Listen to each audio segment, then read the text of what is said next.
Need advice? Taco Bob to the rescue. Time for Ask Taco Bob. On 101.1 WJRR. We are Orlando's rock station. Always honored to be graced by your presence, sir. Good morning, LCTB. Honored to be here. How you doing, Red? I'm doing great. Before I forget, I want to extend an invite to you. Are you going to be in town this weekend? We know we've got our big Battle of the Bands going on for the last slot on our Earth Day birthday to open up the show. It's out at the fairgrounds on Friday and Saturday. Yeah, Friday, Saturday, and then they're going to have finals on Sunday. I think I'm going to be there on a Friday, maybe. We'll see. Battle of the Bands. Fairgrounds. Right. Okay. Oh, I want to start off by quashing the rumor that's been circulating that I was on the list, for the island.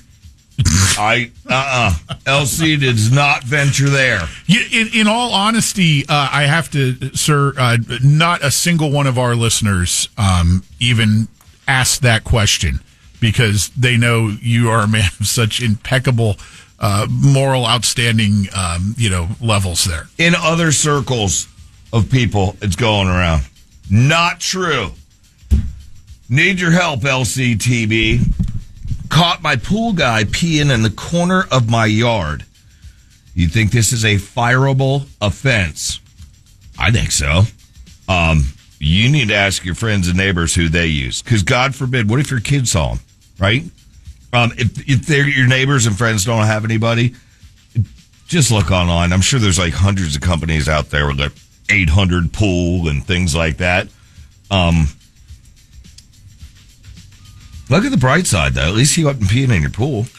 Well, yeah, you probably have the sign up, the old sign. Yeah.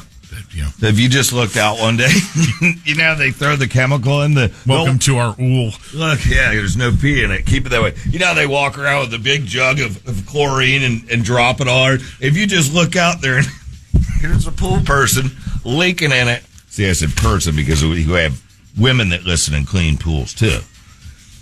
That would be convenient to just use those as your, as when you got to go, the empty ones, yeah. No, but why not? The chlorine and all those chemicals that were in there, if you had any touch, that's a new circumcision. Got a lucky rabbit, LC, got a lucky rabbit's foot at a garage sale this weekend. It absolutely freaked the kids out. A lot of questions. Apparently, it's not a normal thing anymore. The rabbit's foot. So they think that there's, you ready? He goes on to say, they think there's a 3-footed unlucky rabbit hobbling around. What you do to solve that problem is just take them to an upper end restaurant and order rabbit, and that'll just quash everything. They won't even watch Bugs Bunny anymore. Not that any kids do. Hey, speaking of rabbit feet, you ever see what I have on my keychain? From my last trip to Australia. I didn't even know you have a keychain. I thought you had people that... I have people that I hand the keychain to. Oh. It's on the key rack by the front door. Well, you have a key rack? Look at what I carry instead of a lucky rabbit's foot. Can you see that up there? Can you see that or not? Oh, God. No, you're going to have to hold it up above this... this way. From my last trip to Australia, it's kangaroo nuts. We have rabbit's feet. They have kangaroo nuts. How's that? Look up on the screen. Is it working? Yes. Yes. Yeah, you should see the reactions when you throw those on the restaurant at the table. Or the restaurant table. Sorry to bug you, LC, but I need your advice. After the hard freeze that we had a couple weeks ago, our neighbor's tree is dropping massive leaves all over our yard. I'm not talking large amounts. Well, yeah, thousands, but it's the size. They're the size of like size 12 to 14 shoes. That's a big leaf. Like this, right? You think I should confront him or clean it up? I'd say suck it up. Pay a neighborhood kid to go clean it. Because you know the phrase happy wife, happy life? The same guy who did that invented another phrase, which is fall on the saver for a happy neighbor. Because your neighbor's going to live there for a while, even if they're a renter. We've gone over this before. I would say that if this is the biggest issue you have going on in your life, sir, you're doing okay. Yeah, you get a neighborhood kid. I know that they're going to complain. Took up a slot of your precious time with a leaf question. Hey, you got to answer the people. It's the people's choice and the people's questions. But I know the neighborhood kid's going to be complaining after that he has blisters on his video game hands, but suck it up and earn a buck. Tell him he can go buy a new video game with it. Because you want the neighbor to be happy. You never know when you need, sugar, milk, HJ. LC. Said the guy who has a moat around his property. Garage door opener to make the bridge come down. It's modern conveniences. Remember that last week? Yeah, it's beautiful. LC. I'll have to come visit you sometime. Look at the text number. Today's date is your text line. No way. Hold on. 22526? It is. It's 22526. Wow. Thank you for pointing that out. That's somebody with way too much time on their hands right there. Some big into numerology. Yeah. Somebody said 3-legged unlucky rabbits compared to a very unlucky kangaroo. Oof. Yeah, never thought about that part. Coach, there's a business card at the gym that says, I teach people to read. If they're illiterate, isn't this bad advertising? How would they know what it says?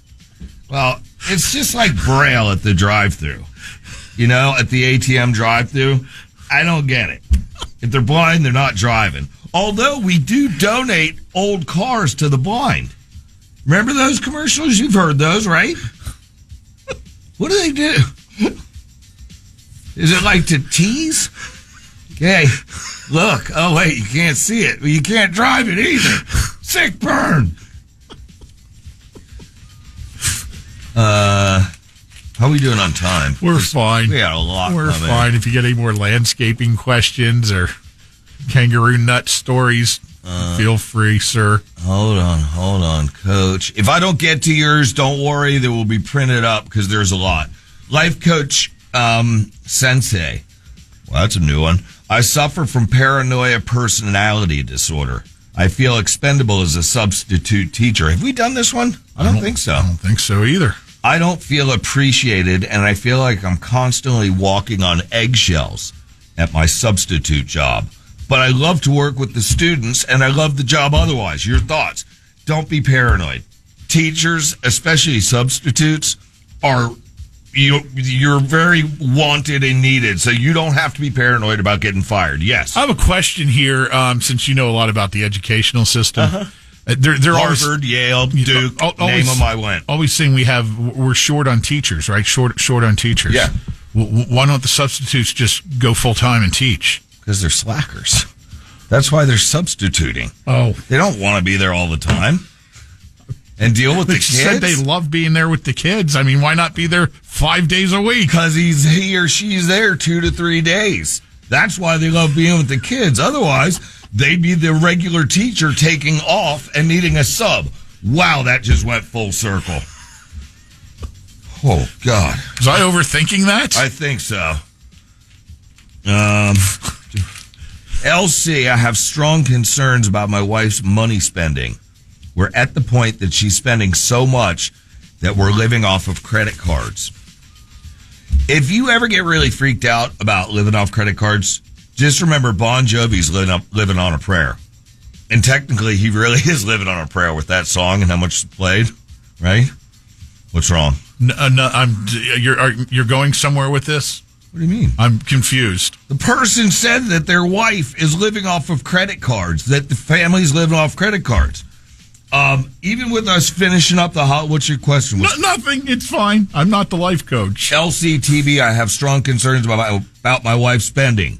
We're at the point where she's spending so much that we're living off credit cards. Simple enough question. Understood. Okay.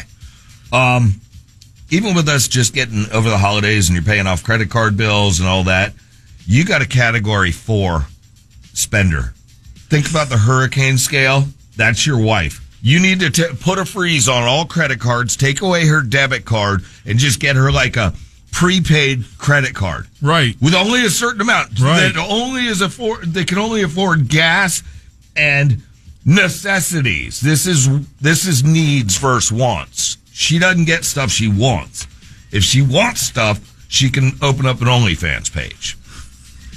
And then there's the advice. I knew we'd get to it eventually. That is, if you don't mind pervs and possible coworkers checking out her no-no parts. Think how uncomfortable that would be if your coworkers are getting more action from your wife than you are.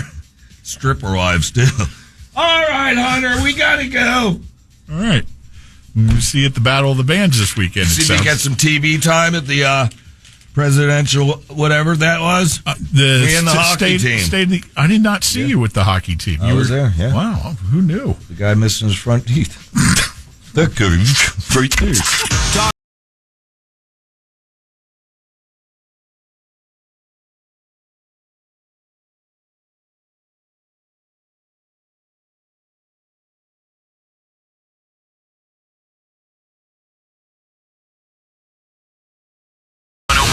WJRR. Orlando's rock station.